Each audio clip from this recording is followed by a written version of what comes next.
Lichtash, and I live in the United States in Philadelphia. And I work for an organization that does two things mainly. We build buildings, and for us, that's been mostly permanently affordable rental homes. And the second thing is build and support leadership, and that's been through organizing mostly women to fight for policy and resource decisions that affect us and our families, especially around housing. And I thought we could go around and introduce ourselves. And I already typed in the chat, if you could just say where you live and what you do. But before that, I'd just like to go over the agenda to make sure we're in agreement that it works.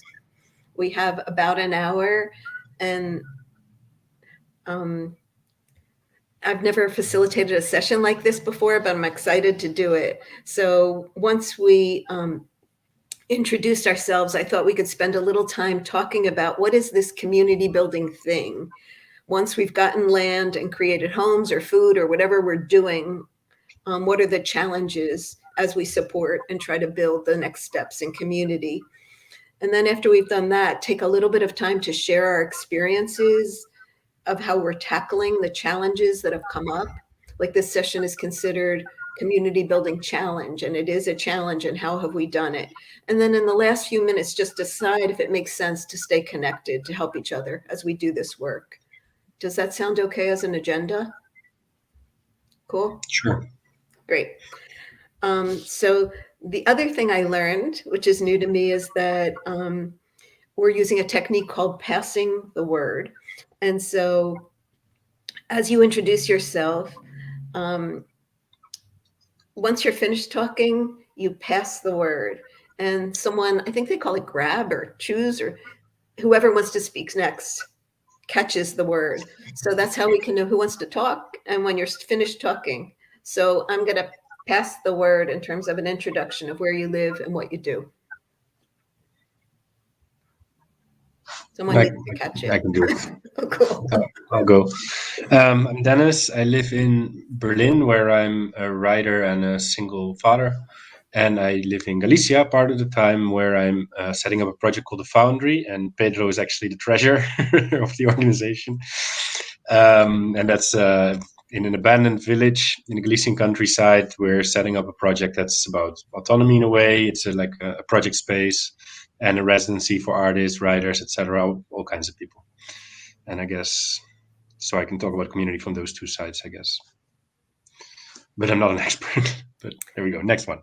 Could you pass the word the way they taught me to do it? I did it.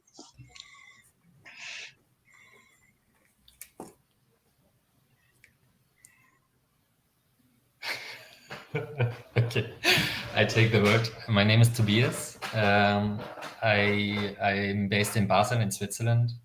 My background is from a bit theater, dance. I'm a programmer, curator, did festivals and theater venues and so on. I was coming from performing arts, but right now I'm working especially in international art exchange between artists, residency places, and especially international encounters between Swiss artists and artists abroad outside of Switzerland. And that's a very interesting way of how to build communities over borders.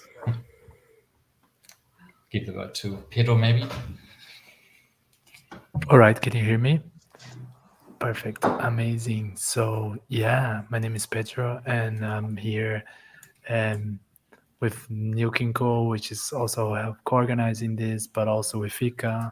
I'm part of the board there and also part of the Foundry, so many connections here. But I guess this topic of community has been one of the core topics within my professional life. I think when I was many years ago, I started a community space here in Berlin, which grew to 2 buildings and my art residencies, co-working, and lots of like experimentation on like what is a collective and what is a community. And we were running and managing quite substantial amounts of resources. And that's where in this process where we needed to kind of like look in this whole point of like how we come to a point of acquiring a building. That's where we also get in touch with the Edith Marion Foundation, who is also present of this in the forum. And then I started really understanding in this whole community building, ownership intersection on how you organize those topics and how important that is. So it's been for me a journey of a very practical experience. And then after this process, still in New Kinko, one of the core things that we help to do is build community. Right now, we're very focused on building community online, so creating any type of infrastructure for people to stay connected and a bit connected also with Web3, where you can kind of experiment ownership and on the blockchain. And so I think like community building has been somehow the red thread of all the things that I've been doing in my life, including some other projects that I didn't mention here, for instance, that we run as like a co-op cleaning service in Berlin, where we just kind of try to explore how the people could do, like, it's be incentivized to work together and work collectively, and like also in the Foundry and all the things that I do. I think community building is as the core, and I feel like this is also the future of how our society will be more organized, and I think there is very fascinating topic, although I must say I'm very critical about it as well for having all the practical experiences on the dark side of it. Well, so Pedro, you've gotten us into what we're going to do next is really defining it, but whether we call it dark side or light side, this is hard work. This is hard work. The community building is hard work. And I guess I just wanted to put out what my definition of it is, just based on my experience, that it is really hard to win land where I live and fight for it and get it and own it. And then raising the money to do anything on that land, whether it's a facility, open space, food production, or affordable housing, hard work, but nothing compares to the work that comes after that in terms of what some people call community building, whatever you call it. But for us, whether it's selecting tenants, collecting rents, paying all the bills, keeping the homes maintained, or supporting folks in deciding their next steps and goals now that they have safe, affordable homes, or working with folks and getting involved in an organizational decision-making around a community land trust, or just keeping our organization going in a good way where we're honest and clear and can fight with integrity, but come up with good solutions, or getting involved in building your voice and your leadership to fight for land or other resources. It's the hardest work. So I guess if people are comfortable, I'm going to throw out what is the challenge of community building. I think you started us off really well, Pedro, so I'm going to throw it out.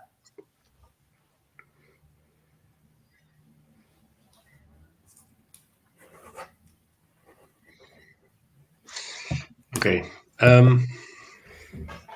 Yeah, I'm taking the word now, but I'm like, I don't see myself as a community builder. Like, for me, community as a word, there's a bit of discomfort with it, perhaps because of how its history is charged. And speaking as a writer, like one thing I could relate to that is in the 80s, there was this whole like wave of philosophers and theorists trying to think about community, right? Agamben, Lacoue-Labarthe, Jean-Luc Nancy, and Derrida, who was, and perhaps you don't know these names, it doesn't matter, but was a bit of an example for all of them. And he never used the word, not once. And that was because he was an Algerian Jew who, under the Vichy regime during the Second World War, was kicked out of school, etc. So he had a sense that community is always based on exclusion, and that exclusion can always develop in a toxic manner, in a very problematic way. So he always avoided the word, and I think that's interesting.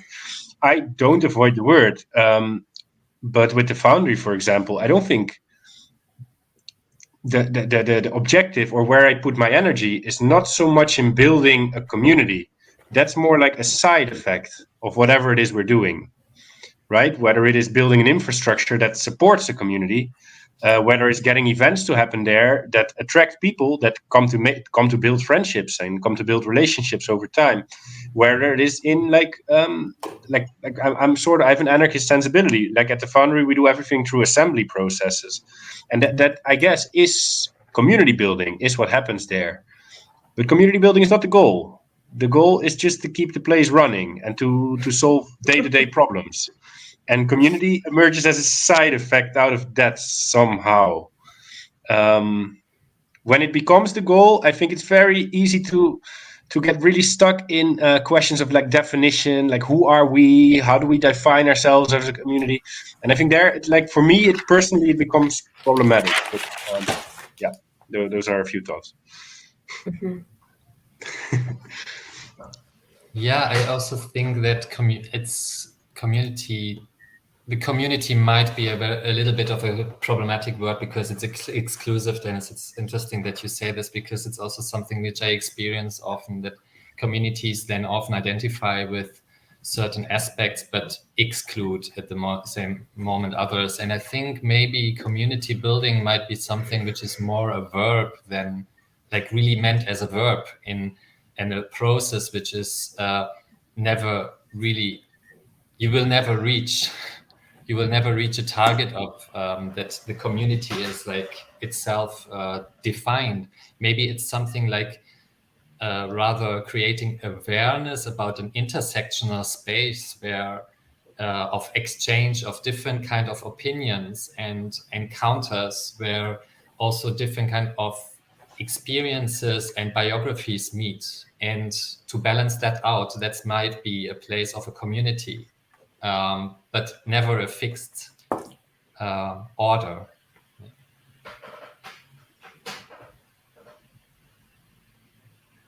Yeah, I mean, I also must say I agree. I understand I mean, especially this word community building has been very greenwashed by Silicon Valley and whatever comes with this whole Internet 2.0, right?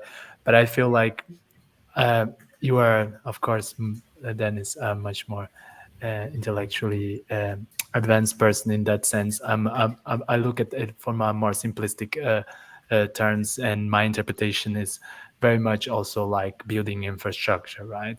I feel like it's all about the infrastructure building and the facilitation tools, and it's a very practical terms, like how do you actually support people on doing things in a way that maybe, I think that's where it touches upon this ownership structure, right? Because if you want to kind of commonize or create a structure in which people will manage certain resources in a less traditional way, right, where it's like there's one owner that exploits the people that are kind of like subservient to this.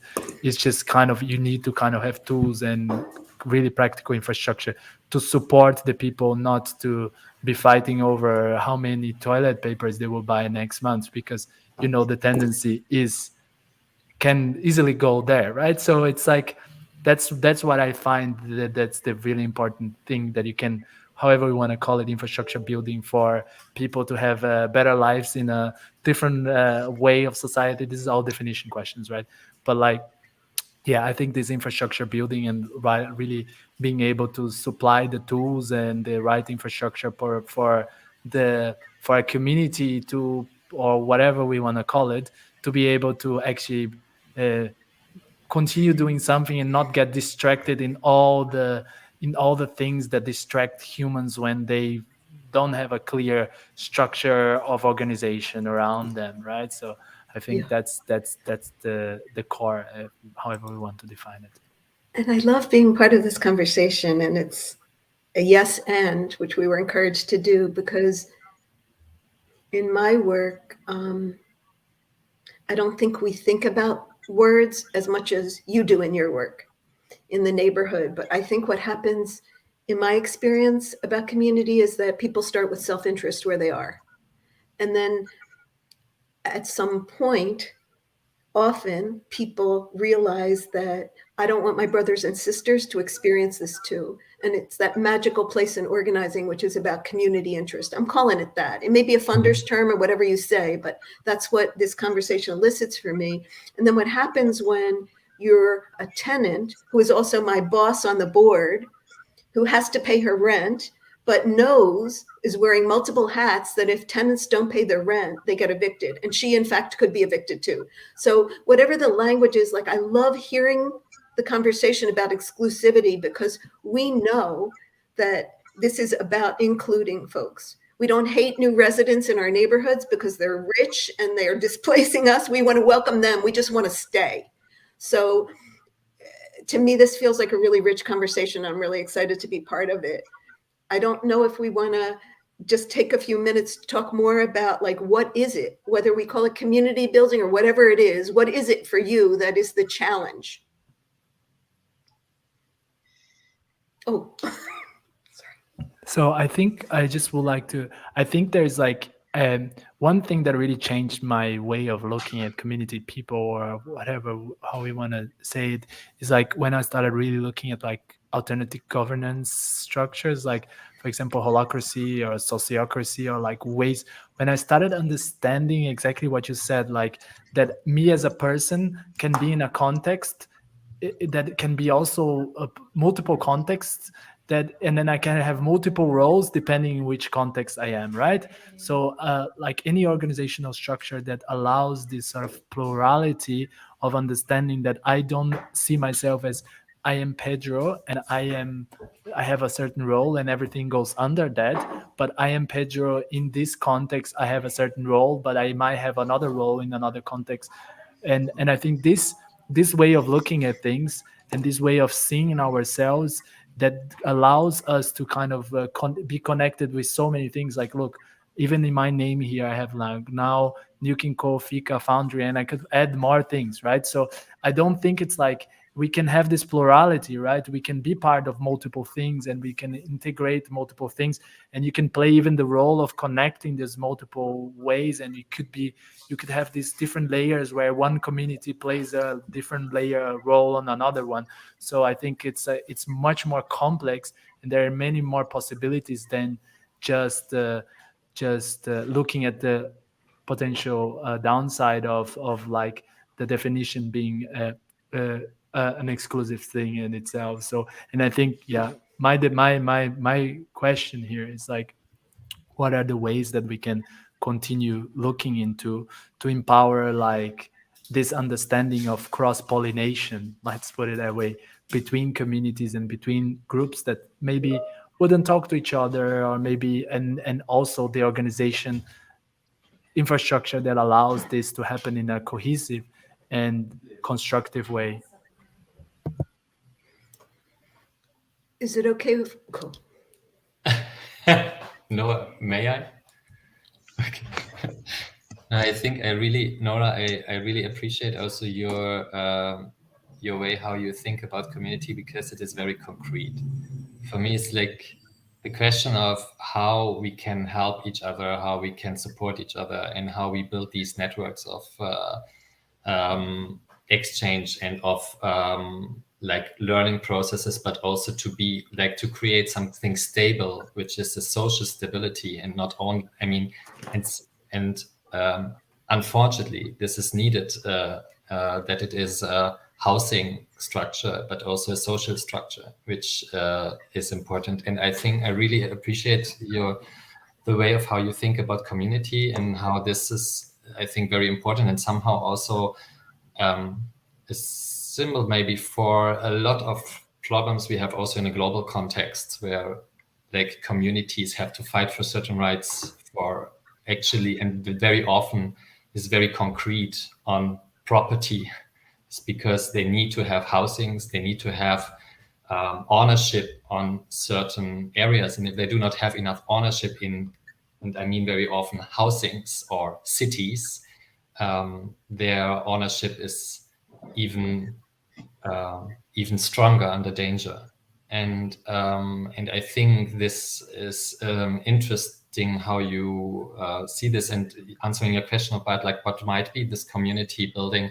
I think it's very important that communities somehow are identifying themselves by helping each other and supporting and building networks, with neglecting somehow the national borders, or borders of finance, or borders of threat by social strange neighbors, or let's say police or whatever. And I think this is something where we can see that there are sometimes structures building up on a social base, where they support each other. I would answer it that way, maybe.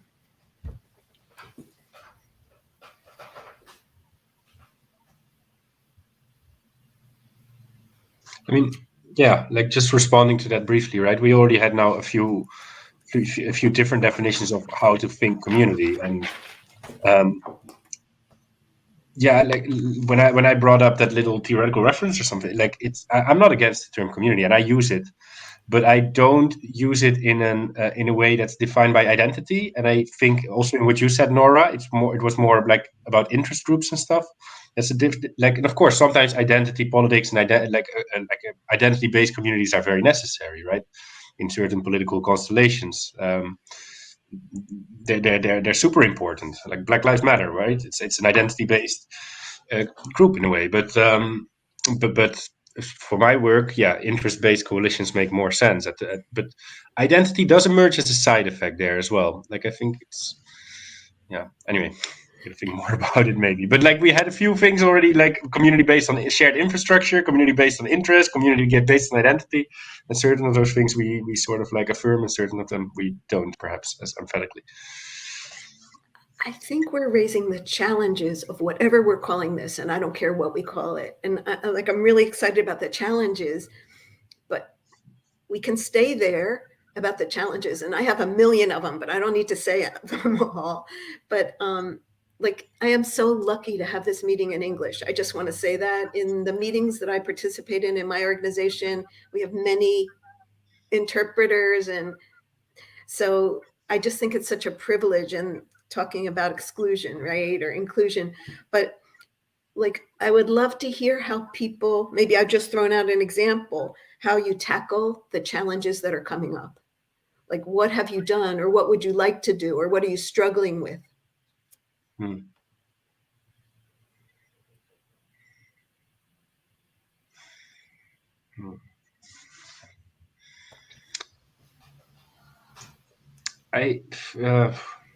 This is difficult. I'm going to think while I try to articulate some things. This is a very difficult question.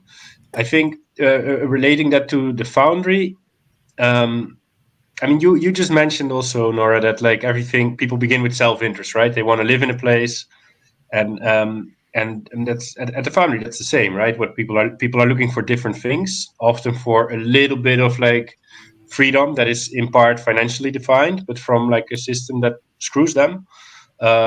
Also some kind of like interesting community to be in. Like people look for different things, but the biggest challenge is to find the point at which interests intersect, and to make that extremely concrete. And I think like since we've been there for 4 years now, one discussion that comes up every couple of weeks is, I mean, so it's one big house, so it makes sense to eat together.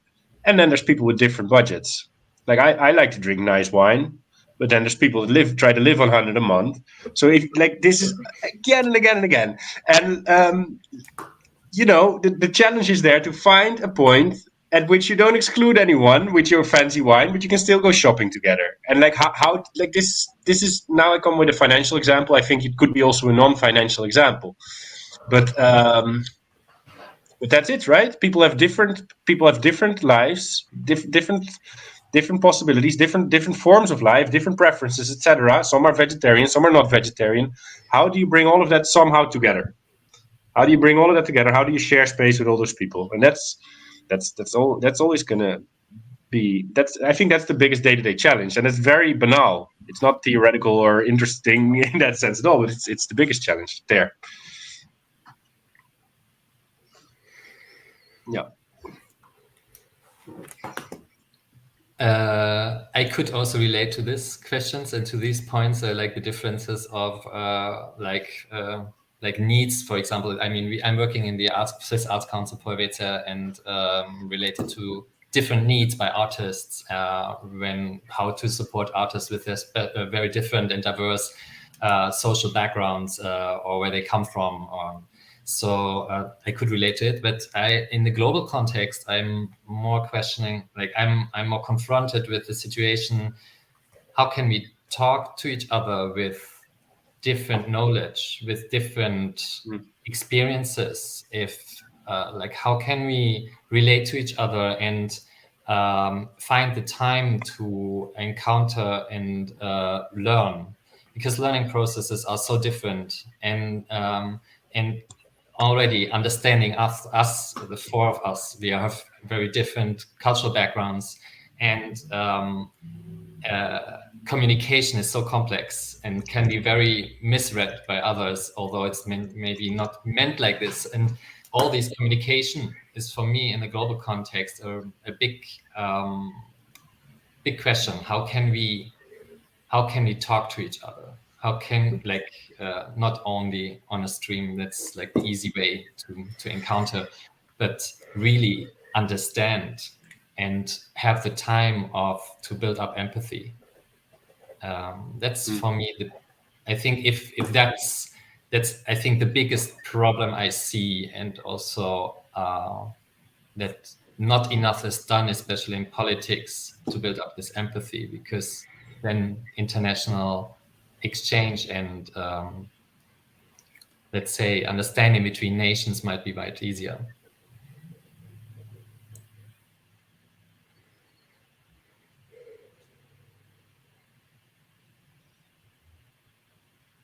Yeah. Building on that, it's also, I guess there are probably easy ways to build community, right? If you do it in a sort of centralized way, and you say, hey, this is how it is. If you try it, like I understand you're involved in CLTs, Nora, and like those are the way I with the very basic knowledge I have of them, they're also like sort of like decentralized structures without like a clear hierarchy and everything. The Foundry is also like that. So you're dealing with democratic, like we're trying to figure shit out together, and that's very inefficient and very slow. And I think there's a lot of value in that.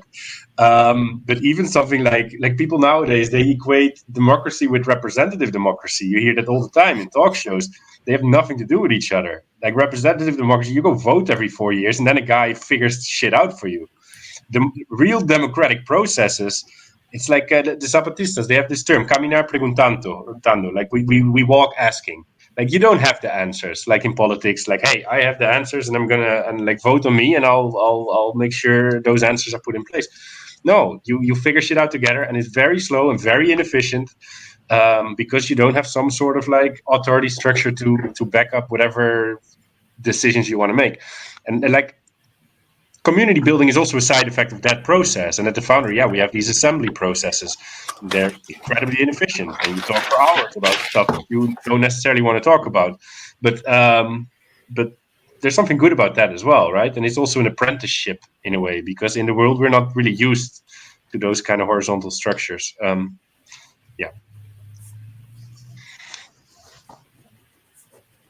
Well, I mean, yeah, I feel like this sort of approach, this very horizontal approach, I'm really a fan of this distributing and more, but I haven't found the best methods yet for like a governance to happen in a community. There are some really good things. I think Sociocracy 3.0 is really great.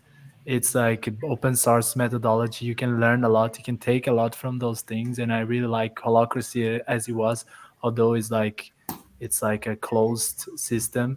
But I feel like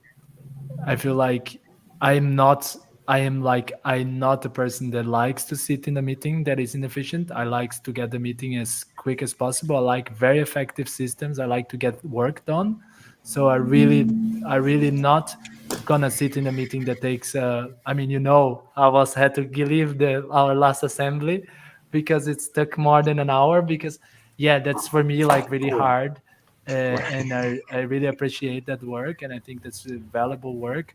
But for me, it's like I feel like the hard part for me in this community context is like when decision making gets not really flowing in the sense, because it's so flat that we just kind of lose the competitive edge. I know that sounds like a very capitalist term, to have a competitive edge, but like we are living in a world that is mostly capitalistic and is mostly dominated by markets. So if we are ineffective in whatever organizational structure that we have, we will lose voice. So for me, I'm very pragmatic about this, and so I feel like we need to insert ourselves and realize what is the context and what is the ability of us to change this context.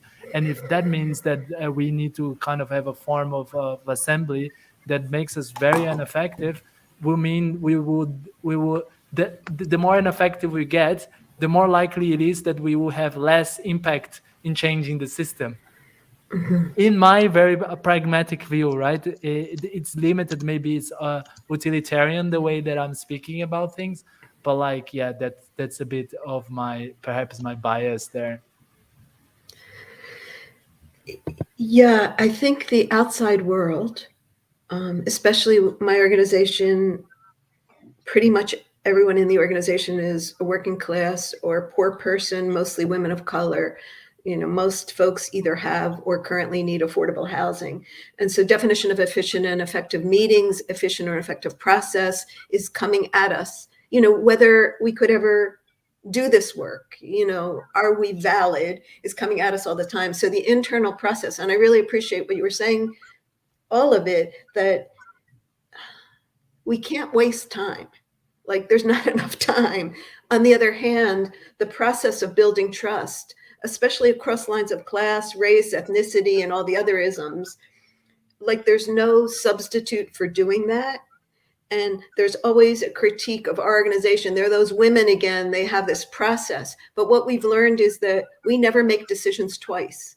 We take a process, and the process can be complicated. And sometimes, and I'm sure others have used other techniques, but when we know the difference between a decision-making meeting and information meeting, sharing information, getting into small groups, taking straw polls, deciding that we're going to make decisions democratically versus by consensus, but just going through, having people who feel the strongest on either side of an issue, put it out really strongly, and coming to the place where we know we're not going to agree, but we have to get there at the end of this meeting, only for important decisions. So for us, going through that process means we don't care if other people think it's inefficient, because for us it is efficient, and making sure that we can disagree with respect and get to a good place.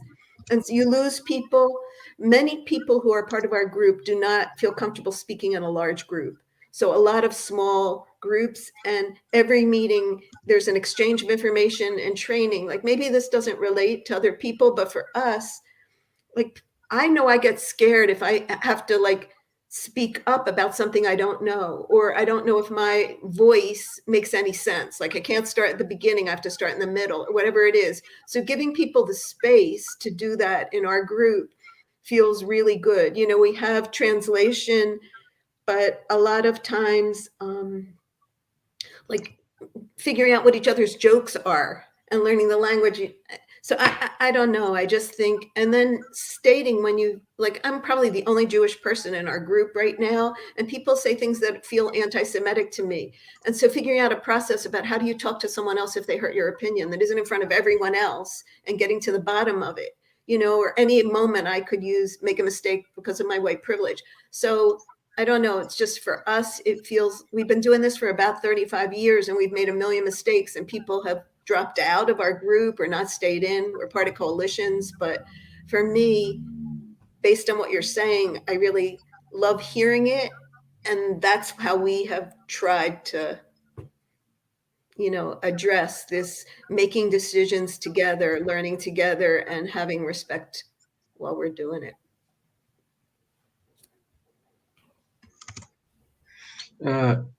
Yeah, building on that, and also responding to Pedro, but also building on that.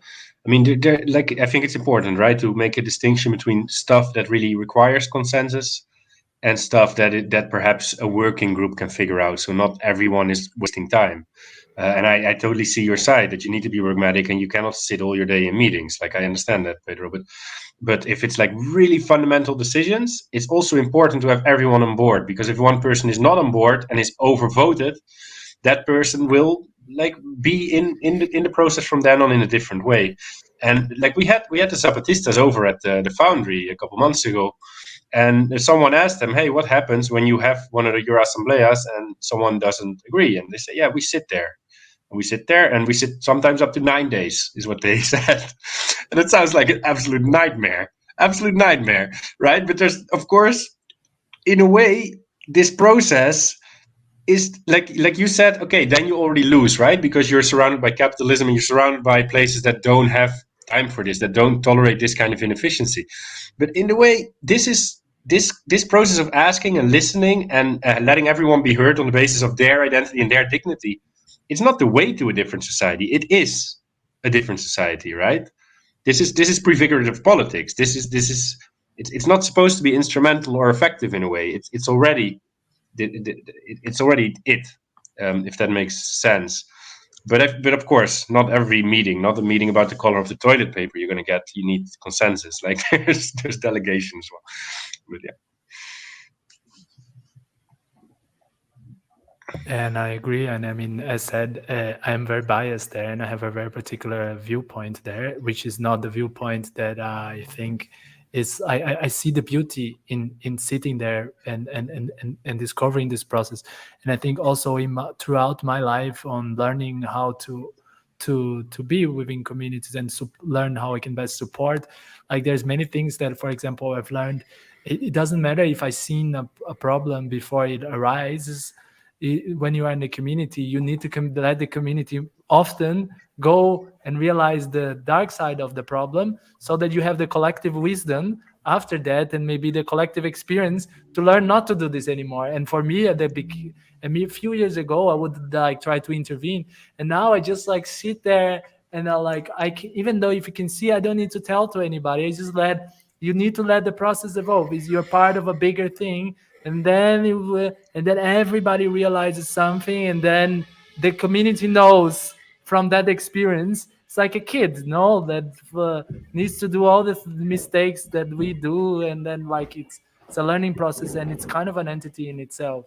So I think from that angle, I really learned lots of to be patient and to observe, and also the tools, they're really relevant, right? If, as you said, if you say like you can have the definition between a working group and what is an essential decision to be made, what is a tactical meeting, what is a governance meeting, that you really kind of defer those and you have a clear way of going through points. Maybe you have a triage methodology that you use to kind of like all of those really banal strategies, they can make the process much more fun, because I think it's also a matter of facilitation, right? It's not just like okay, we're gonna sit there for 9 days and something gonna come out of it. If you had a good facilitator in this process that knew some techniques, and you could have done the same and come to the same in 1 day, like yes, the facilitator is great then, because you can get 8 days. And plus, I mean, if people sit for 9 days, I bet they need to sit another week just to recover on the bath or go on holiday or something, because I don't know how it would feel after 9 days sitting there trying to come to a decision, And so could you say a little bit more, Pedro, about what it takes to prepare for a meeting or good facilitation in your experience? I mean, it all depends on the meeting. I feel like it's very important that you kind of like can get like prepare as much as possible. If it is a meeting that it's like for making a decision, it would be great that you kind of can. I feel like one of the ways that we really love to help decision making is like, for example, this process that we are at now in the dialogues process, like this exchange process. Like one of the ways is like, how do you gather information from all the conversations that are happening, right? So we use some sort of way of taking this data and putting this data in graph database, and so in that way we're able to kind of collect and cluster all the information that is there. And I really like the ways when you really are able to prepare and get the viewpoints in an organized way, that you kind of can have this also, that everybody's heard, and then organize this process and then facilitate the process towards an outcome where people know after this 1.5 hours, we need to have a decision here.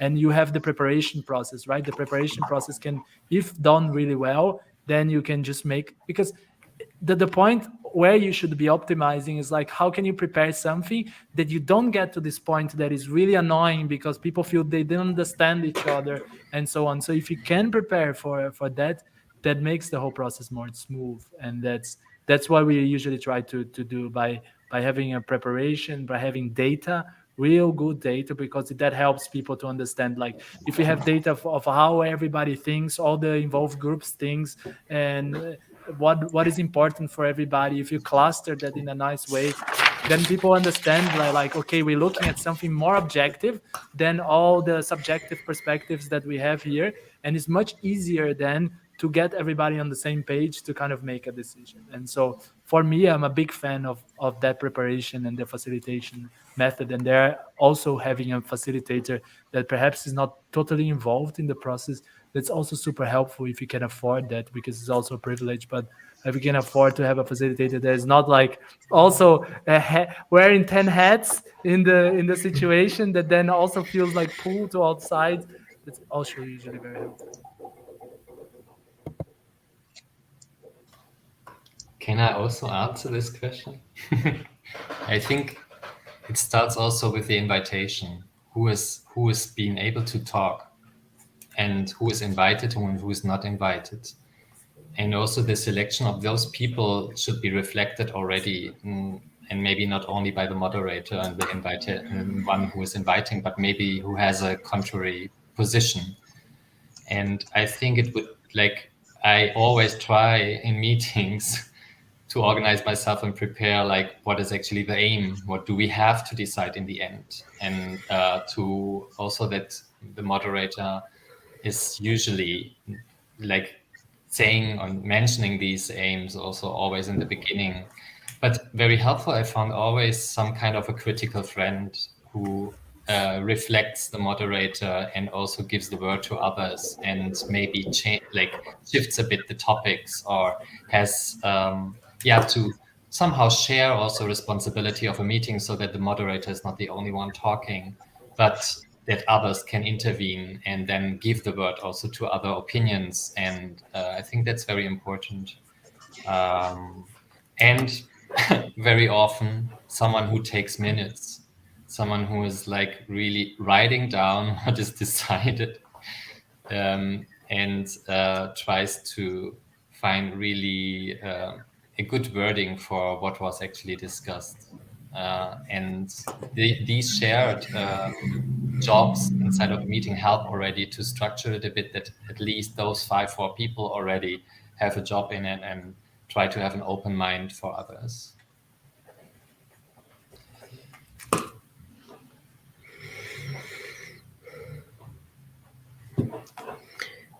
I think it was already raised, kind of the different role between being an organizer and a leader, stepping back to let people learn in their own time frame and get involved.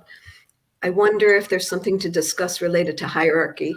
So if you're the owner of the land, or you're someone who wants to support someone who is on the land and doing a particular thing, but that person and you are really different in terms of power.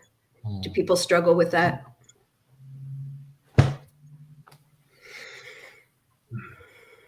I think, like, in order to have like this sort of agreements in a nice way, especially when you have like these clear hierarchies or different types of power structures, I think, like, if you can make your commitments legally binding and really clear, that helps, right? Because, for example, I had a good example with the foundry also, and Dennis and myself, I think we had this conversation where there is an association that rents this, but also Dennis is working to kind of make the land being in a way that it cannot be resold, or that cannot be speculated upon, because I think a lot of these conflicts, and I feel especially around this land, the community in land, is very complicated, because many communities, they buy a land collectively, but they have this private ownership, and then somebody sometimes exits, and there's like, it becomes all this thing. I think, like, really being able to like have a legally binding way to assure that the land will be served to a purpose, not to a person and the profit, that really helps to take this sort of insecurities and many layers of things all off the way. And I think that is essential. But to hierarchies, I think hierarchies are very good things can be very good things too.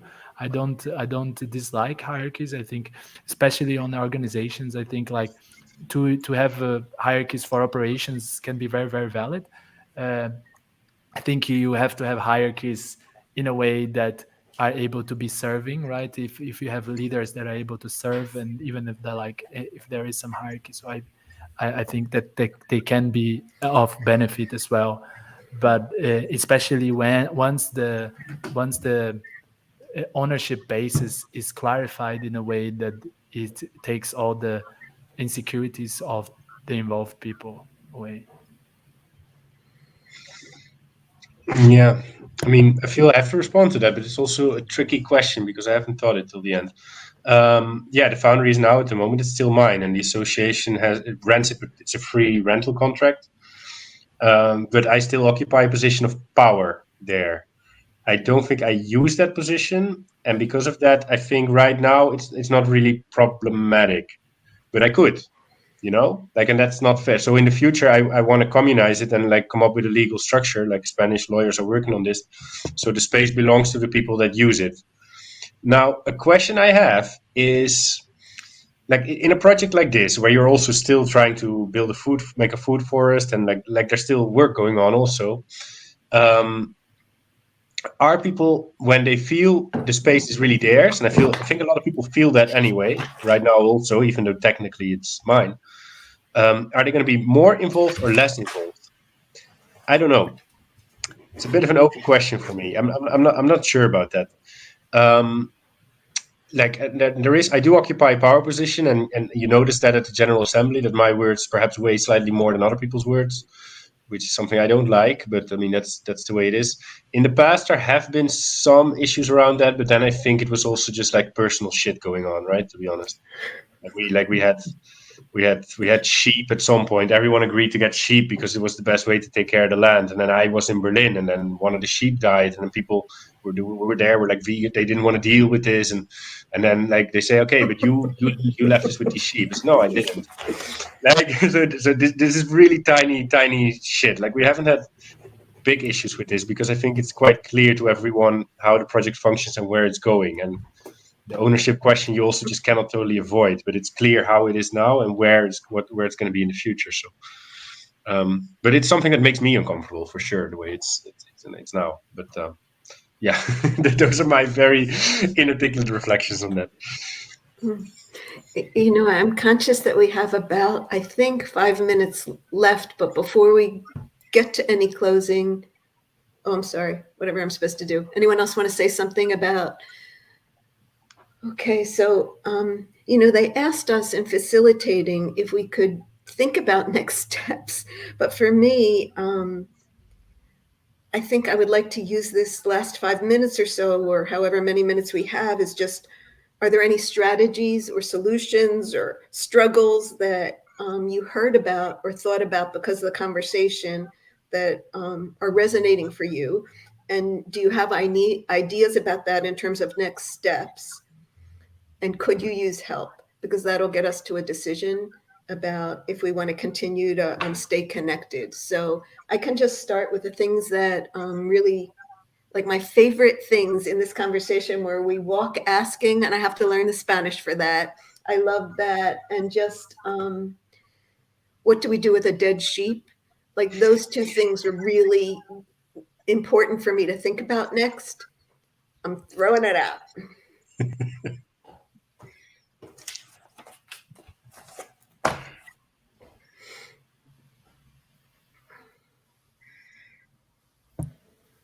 Perhaps, I mean, my takeaways here, I think the takeaways, like, it's like very important if you want to have something community based over longevity, is that you have a very clear, legally binding, well constructed way to define the ownership of that. So I think that's a very important thing that I think we need to bear in mind, because I've seen lots of projects in the context of my work, lots of projects like being decimated because somehow they were part of an association, and association can be change the purpose after the members change. It was not at a foundation. They had no veto rights or no structure that was able to sustain time. I know that this is not the exact topic of our conversation here, but I think like this legally binding basic structure is very core to be able to build some longevity in a community building process. Yeah, and I fully second that. That's actually my biggest interest right now. CLT is one model for that in relation to housing, but I think there is also a way to sell then even though it was to get out of it, right? If I understand it correctly. An infrastructure that doesn't depend on the people that use it somehow, right? Like that's the interesting thing. That like if I were to die now and then the foundry goes to my son and he doesn't give a shit about it and he sells it, then the project is gone. So like to create an infrastructure so that people, even if they want to undermine it, they cannot undermine it. That's I think a very big challenge and something I think about a lot and try to work on. Possible though. Yeah, it is. Yeah. Right. No, one happy. Wait a minute.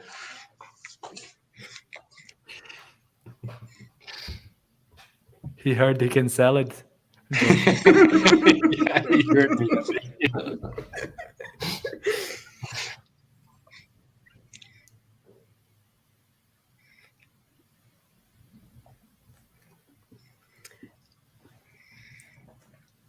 Anything else that people have felt spurred them into thinking about something for their organization that they could use?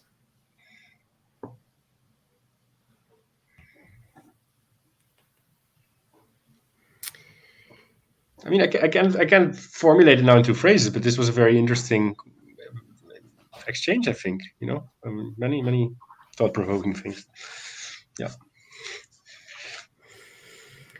So I guess the question, not that we need to have actions or an action plan, but I guess the question is, do we want to stay in contact so that we can help each other with the work, or would that be useful or not?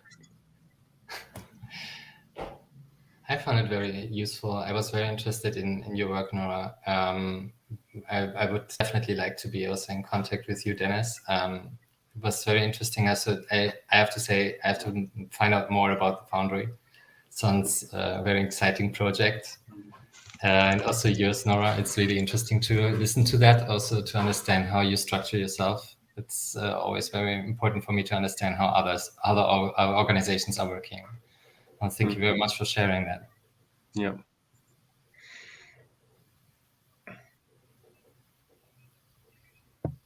Yeah.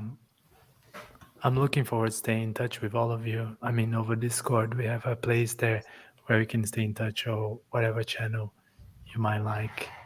I mean, it was very fascinating, especially through the diversity of viewpoints and places that we come from here in this conversation. I think that is made it very special for me. This has been so much fun. Oh my gosh, I'm never in a setting like this. So yeah, I loved meeting you guys. And I felt like it was a really respectful process that was set up for us to be able, like, not a presenter, just makes me so happy. I hate to present, and to be part of the group in this way, I feel really lucky. So thank you. If you ever come to Philadelphia, you have a place to stay. Amazing. Likewise in Berlin or in Brazil. Or in Galicia. Galicia, you should definitely visit, all of you. It's a really beautiful place that feels like somehow stuck in time, very beautiful, special part of Europe. Yeah, like if our residents, leaders could kind of hang out somehow with you guys and your leaders, that would be just so great. Yeah. Maybe we should organize something like that. Mm-hmm. Mm-hmm. So I know we're at 11:30. Does this mean we get cut off? We're at 11:31. No, I think it's okay. I mean, we can slowly close, but I don't think we will be cut off. It's like that. Okay. Thank you very much, Nora. Yeah, thanks, guys. Thanks, Nora. Great. Thanks so much, Nora. Thanks to Paz and to Gabi. Thank you. See you later. Gonna talk to my son. Okay. See you. Ciao. Ciao. Bye. Ciao.